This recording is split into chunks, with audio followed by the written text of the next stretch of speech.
Bore da, Dr Hughes. Bore da, Chris.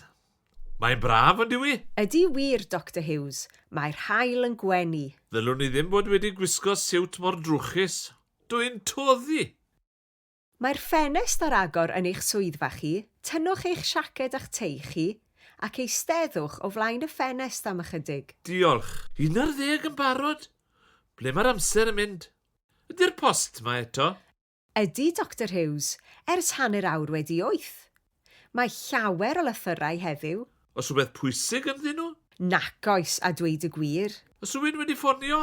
Oes, Delyth Davies. Anghofiwch chi fynd at y deintydd ddoe?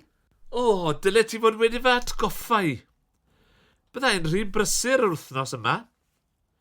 Trefna pwyntiad arall mewn 6 mis. Dyle fy nanedd i fod yn iawn. Ac mae'n gas gyda fi sŵn drill. Dwi'n cael pen tost ar ei ole. Mae Mrs Hino Smith o'r Llywodraeth wedi ffonio.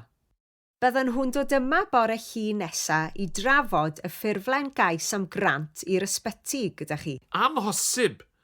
Byddai ar wyliau'r wythnos nesa. Dyle ti fod wedi cofio. Mae'n ddrwg gyda fi, Dr Hughes. Gwna fi ganslo'r cyfarfod. Problemau. Ble mae'r nodiadau ar gyfer y fforddiant y brynhawn yma? E-bostiais i eich nodiadau chi a'r papurau atoch chi neithiwr. Welais i mor e-bost, ond edrychai arno fe nawr. Unrhyw neges arall?